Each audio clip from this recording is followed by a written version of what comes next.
Hello friends, welcome to Teachers Empire. आज की इस वीडियो लेक्चर में मैं डिस्कस करूंगा कुछ वोकैब और फ्रेजेस को जो कि इंपॉर्टेंट होंगे यूके एलटी के एग्ज़ाम के लिए और जो कि संभावित आने वाली 2 महीने के अंदर हो जाएगा। अब अगर मैं बात करता हूं पहले phrase put on an act की, ये एक फ्रेज है जिसका मतलब क्या होता है टू बिहेव और स्पीक इन अ फॉल्स और आर्टिफिशियल वे, मतलब आर्टिफिशियल वे में चीज़ों को प्रेजेंट करना। या अगर आप क्या करते हैं, झूठा बनते हैं किसी के सामने, अगर आप झूठा बनते हैं तब हम क्या कहेंगे कि यार सपोज़ करिए आपका नाम अगर महेश है तो मैं कहूँगा महेश क्या करता है, पुट ऑन एक्ट करता है। पुट ऑन एन एक्ट मतलब होता है कि आप अपने को झूठा दिखाते हैं, आप जैसे है नहीं आप अपने को वैसा दिखाते हैं, तो हम उसे बोलते हैं put on an act. Example आपको दिया गया है यहाँ पे, he is just putting on an act for the boss benefit, मतलब वो बॉस के बेनिफिट के लिए ही खाली क्या करता है, अपना आर्टिफिशियल चेहरा दिखाता है, या वो जैसा है वो वैसा नहीं दिखाता है, वो बस खाली पुट ऑन एक्ट करता है, मतलब वो क्या करता है, खाली आर्टिफिशियल बनता है उनके सामने, जबकि वो वैसा है नहीं। क्यों? बॉस का बेनिफिट लेने के लिए। बढ़ता हूँ अब मैं नेक्स्ट वोकैब की ओर। नेक्स्ट वोकैब है आपके सामने पुट ऑफ। पुट ऑफ का मतलब क्या होता है, टू डिले और move an activity to a later time. Put off का मतलब आप अगर सिंपल समझे, इसका मतलब होता है किसी भी चीज़ को पोस्टपोन कर देना। ठीक है, जैसे अगर मैं कहूँ the meeting has been put off for a week, मतलब अब मीटिंग क्या हो चुकी है, एक हफ्ते के लिए पोस्टपोन हो चुकी है, मतलब आगे जा चुकी है। ये भी काफ़ी फेमस फ्रेज है पुट ऑफ, ये आपको याद भी हो जाएगा। पुट ऑफ का मतलब क्या होता है, पोस्टपोन होना किसी भी चीज़ का। ठीक है, नेक्स्ट मैं बढ़ता हूँ आगे। नेक्स्ट पेज जो आपके सामने है वो है आपका गेट डाउन। गेट डाउन का मतलब क्या होता है, उतरना। ध्यान रखिएगा, जैसे अगर मैं एग्जांपल आपके सामने बताऊं, I have to get down at the next station. I have to get down at the next station मतलब मुझे नेक्स्ट स्टेशन पे उतरना है। अब अगर मैं बात करूं गेट डाउन की, तो जब आपने स्टेशन से उतरना हो तब तो आप क्या यूज़ करते हैं, सिंपली गेट डाउन। लेकिन अगर आपने इसी की जगह पे किसी जानवर से उतरना होगा, या जैसे अगर आपने घोड़े से उतरना है, तो आप कौन सा वर्ड यूज़ करते हैं, गेट ऑफ। कौन सा वर्ड यूज़ आप करेंगे, गेट ऑफ। ठीक है, गेट डाउन किसके लिए, जब आपने स्टेशन पे उतरना है या जब आपने किसी प्लेन से उतरना है तब आप गेट डाउन का यूज़ करेंगे। जैसे आपको यहाँ पे एग्जांपल दिया है, I have to get down at the next station, मुझे नेक्स्ट स्टेशन पे उतरना पड़ेगा। लेकिन मैंने आपको इसी के कंपैरिजन में कौन सा बताया, गेट ऑफ। गेट ऑफ का मतलब जब आप जैसे किसी घोड़े वगैरह से उतरते हैं तब कौन सा वर्ड यूज होता है आपका, गेट ऑफ। ठीक है, नेक्स्ट आपके सामने है कोई सेंटेंस आपको दिया गया है, she was too clever to see through his tricks. She was too clever to see through his tricks, इसका क्या मतलब हुआ, वह बहुत चालाक है। किस चीज़ के लिए चालाक है, उसकी ट्रिक्स को देखने के लिए चालाक है। यानी कोई अगर बच्चा है, अगर वो दूसरे की ट्रिक्स को देख रहा है तो ये उस तरीके का सेंटेंस है, she was too clever to see through his tricks, यानी वो उसकी ट्रिक्स को देखने के लिए काफ़ी चालाक है। तो इसमें आपने बताना है कि इसमें हम इम्प्रूवमेंट क्या करना है। पहला, see into his tricks, see his tricks, या सी एट हिज ट्रिक्स, या चौथा है आपके पास नो इम्प्रूवमेंट। तो आपको अगर ये सेंटेंस सही लग रहा है तो इसका सही आंसर क्या होगा, option number D, she was too clever to see through his tricks. ठीक है, अब मैं बढ़ता हूँ नेक्स्ट क्वेश्चन की ओर। नेक्स्ट क्वेश्चन आपके सामने है, ये भी आपका फ्रेजर वर्ब से रिलेटेड है। क्वेश्चन आपके सामने, with the thundering roar the huge rocket went from the launching pad. With the thundering roar the huge rocket went from the launching pad.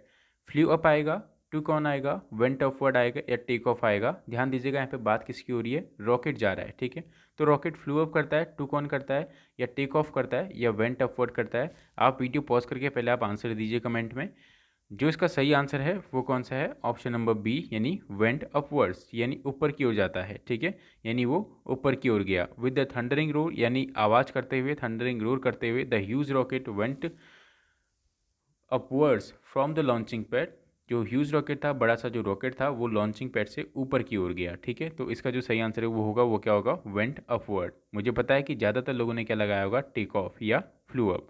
Next अब मैं बढ़ता हूँ, सी हैज़ अ डॉग, इसमें कौन सा टेंस है आपने मुझे बताना है। सी हैज़ अ डॉग में कौन सा टेंस है, क्या इसमें प्रेजेंट परफेक्ट टेंस है, प्रेजेंट इंडेफिनिट टेंस है, प्रेजेंट परफेक्ट टेंस है, या पास्ट परफेक्ट टेंस है, ये आपने मुझे बताना है। अभी तक आपने वीडियो देख ली है लेकिन अभी तक आपने लाइक नहीं करा है, वो मुझे पता है, तो आप इसलिए प्लीज़ आप इसको लाइक ज़रूर करें। और कमेंट में आप ज़रूर मुझे बताएं, किसी में भी अगर आपको डाउट होता है तो आप कमेंट करें। लेकिन आपको पता है आप भी इतने टाइम से तैयारी कर रहे हैं, आप जानते हैं कि कौन सा क्वेश्चन हमारे लिए पूछा जा सकता है और कौन सा नहीं पूछा जा सकता है।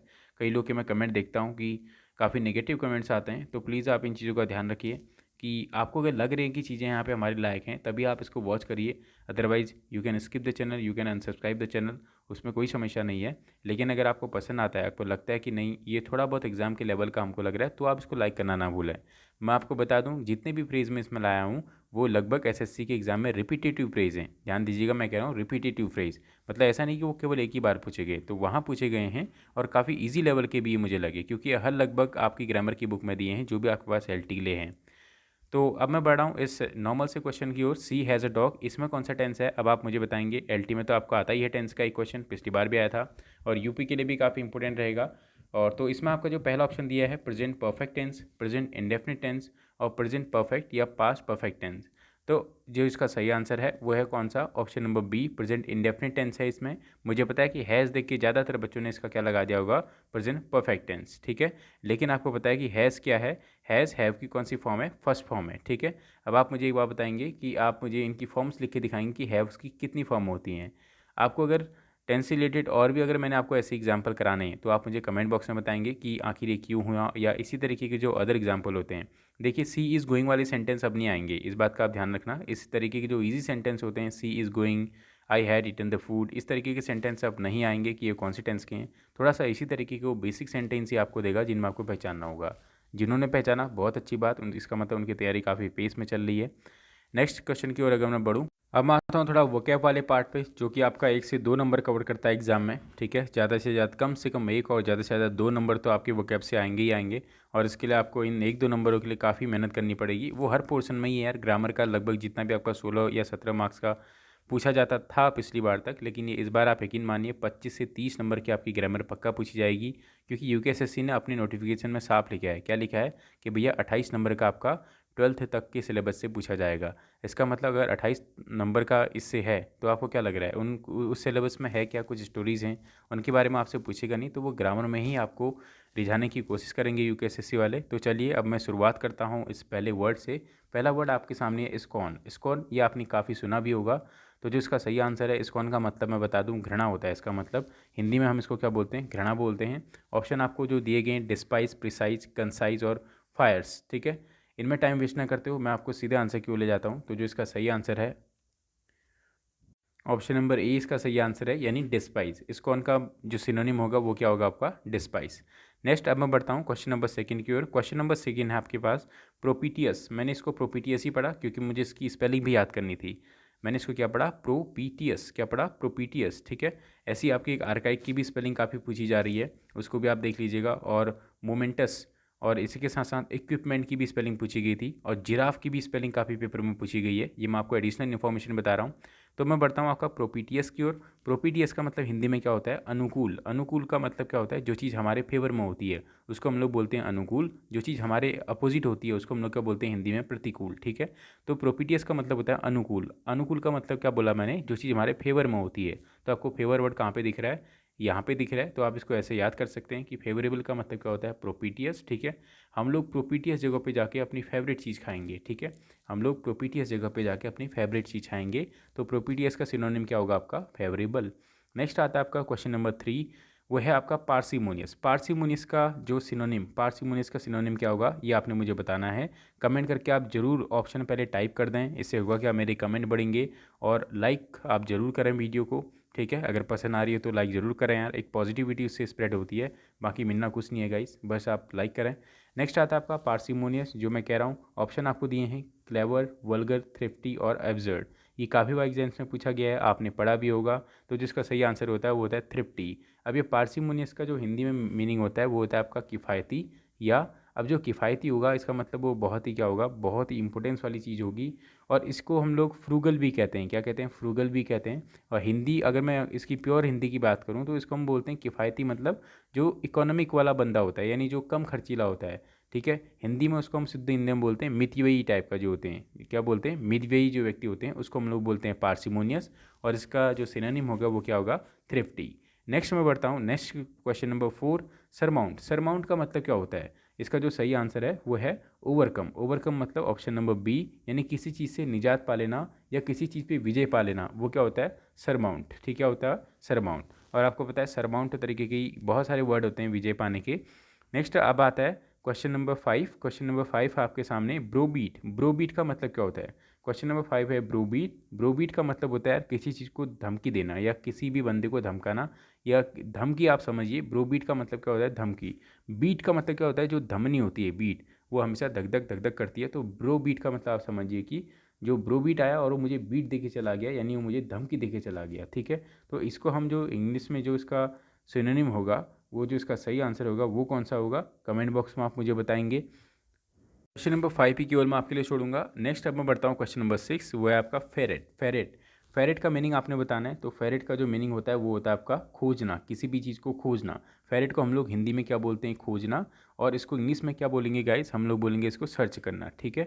I ferret out a beautiful flower, ठीक है। I ferret out a beautiful flower in the my garden, ठीक है। I ferret out a beautiful flower in my garden, आप ऐसे इसको याद रख सकते हैं। तो फेरेट का मतलब क्या होता है, सर्च करना, ठीक है। मैं पैरेट को और फेरेट को सर्च करते रह गया, ठीक है। आप ऐसे इसको याद रख सकते हैं, मैं गार्डन में गया, पैरेट और फेरेट दोनों भाइयों को मैं सर्च करते रह गया, ठीक है। तो ये है इसका मीनिंग। नेक्स्ट अब मैं बढ़ता हूँ 7 की ओर। 7 है आपका फिटेड। फिटेड क्या है, फिटेड। तो फिटेड का मतलब क्या होता है, आपका होता है बदबूदार। जो चीज़ बदबूदार होती है, जो चीज़ घृणास्पद होती है, तो इसमें जो इसका अप्रोप्रिएट ऑप्शन है वो है ऑप्शन नंबर डी, यानी स्टिंकिंग। क्या बोलेंगे हम इसको, स्टिंकिंग। जो चीज़ बदबूदार होती है, जो चीज़ घृणास्पद होती है, जो चीज़ दुर्गंधित होती है, उसको हम लोग बोलते हैं यार this thing is a very fitted thing, ठीक है। अब मैं बढ़ता हूँ, मैंने आपको हिंदी में क्या बताया इसका मतलब दुर्गंधित, या मैं आपसे कहूँ जो चीज़ बदबूदार होती है या घृणास्पद। और घृणास्पद का ही अभी हमने एक और वर्ड देखा था, स्कॉर्नफुल, ठीक है। Scornful, SCORNFULL, scornful. नेक्स्ट अब मैं बढ़ता हूँ क्वेश्चन नंबर 8, जो है आपका एब्स्टीमियस। क्या है, एब्स्टीमियस। एब्स्टीमियस का मतलब होता है संयमी। एब्स्टीमियस का मतलब क्या होता है, संयमी। तो एब्स्टीमियस का जो यहाँ पे लिटरेट मीनिंग दिया गया है, जो आपका नज़दीकी आपको मीनिंग दिया है, वो दिया है आपका टेम्परेट। क्या दिया है, टेम्परेट। आपको पता है अक्सर लोग बोलते हैं कि मेरा टेम्पर हाई हो गया है, क्योंकि वो संयमी नहीं होते हैं, ठीक है, वो गुस्सैल प्रवृत्ति के होते हैं। तो एब्स्टीमियस मतलब क्या होता है, टेम्परेट। टेम्परेट मतलब जो आदमी संयमी व्यवहार का होता है। यार वो बंदा बहुत ही एब्स्टीमियस नेचर का है, मतलब वो बंदा बहुत ही टेम्परेट नेचर का है, मतलब वो बंदा बहुत ही संयमी है। बढ़ता हूँ मैं नेक्स्ट क्वेश्चन नंबर 9, मेलो। मेलो आपने अक्सर नाम सुना होगा, मेलोडियस सॉन्ग। क्या सुना होगा, मेलोडियस सॉन्ग।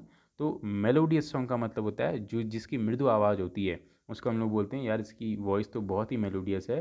तो इसका जो सिनोनिम होगा, जो इसका एप्रोप्रिएट मीनिंग जो यहाँ पे है, जिनाइल। जिनाइल मतलब जिसकी आवाज़ में थोड़ा बहुत मृदुलता हो, जिसकी आवाज़ में थोड़ा बहुत दयालुता हो, उसको हम लोग बोलते हैं। तो मेलो का जो सिनोनिम होगा वो क्या होगा, जिनाइल। नेक्स्ट अब मैं बढ़ता हूँ क्वेश्चन नंबर 10 की ओर। क्वेश्चन नंबर 10 है आपके सामने, वेसिलेट। वेसिलेट, वेसिलेट का मतलब होता है आपका क्या करना, किसी भी चीज़ पे संदेह करना। संदेह करना या दुविधा में होना, उसको हम लोग बोलते हैं vacillate. We are in the condition of the vacillate now because all the old members get corona, ठीक है। तो वेसिलेट का मतलब होता है आपका वेवर करना। वेवर का मतलब होता है संदेह करना या दुविधा में होना। तो वेसिलेट का जो एग्जैक्ट मीनिंग होगा वो क्या होगा आपका, वेवर। वेवर मतलब होता है संदेह करना या दुविधा में होना। नेक्स्ट जो आपके सामने वो क्या है, वो है आपका पैराडिम। पैराडिगिम भी हम इसको बोल सकते हैं। ध्यान रखिएगा, आपने प्रोनाउंसिएशन से कुछ नहीं करना, आपको एक मार्क्स लाना है, और जैसे आपका मार्क्स आता है आप वैसे लाइए। हम इसको पैरागम बोल के हम कुछ अच्छा नहीं कर लेंगे, ठीक है। एग्ज़ाम हमारा पैराडिगिम बोल के आएगा, तो आप इसको पैराडिग्म ही बोलें, ठीक है, क्योंकि आपको इससे इसकी स्पेलिंग एग्जैक्ट याद होगी, पैराडिग्म। ये वहाँ पे स्पेलिंग टेस्ट में आ सकता है। और ज़्यादातर बच्चे मुझे आप जिराफ की स्पेलिंग प्लीज़ आप मुझे कमेंट बॉक्स में बताएं कि जिराफ की स्पेलिंग क्या होती है।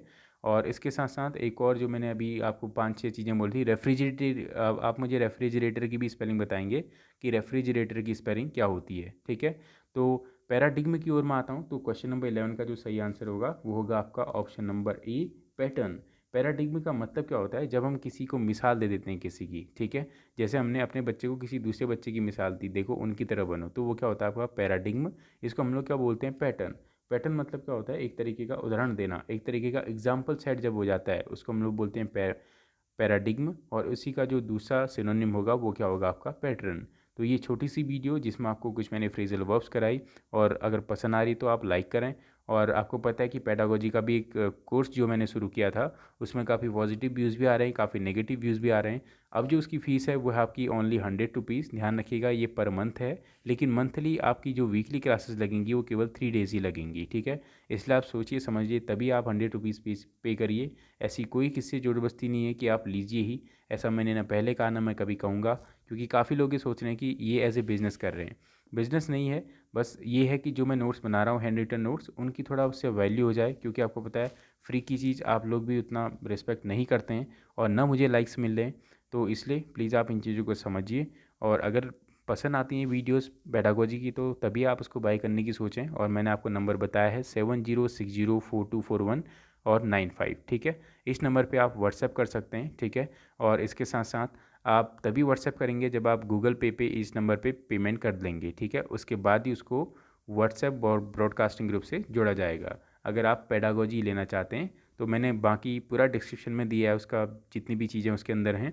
ज़्यादा उसके बारे में बोलना सही नहीं है, तो एक तरीके से साइको फैंसी हो जाएगी। साइको फैंसी मतलब चाटुकारिता, मतलब चापलूसी जिसे हम कहते हैं, ठीक है। तो अपने को उसको इस तरीके से ज़्यादा वो भी नहीं करना है। अगर लगता है आपको क्वेश्चन लगते हैं लेवल के तो तभी आप उसको बाय करें, otherwise thank you for your views. आपके काफ़ी अच्छा रिस्पॉन्स साइकोलॉजी और इंग्लिश की वीडियोज़ में देखने को मिल रहा है। उम्मीद है कि ये फ्रेज़ वगैरह जितने भी मैं करा रहा हूँ ये सभी यूज़फुल आपके लिए होंगे। तो do like and subscribe. Thank you.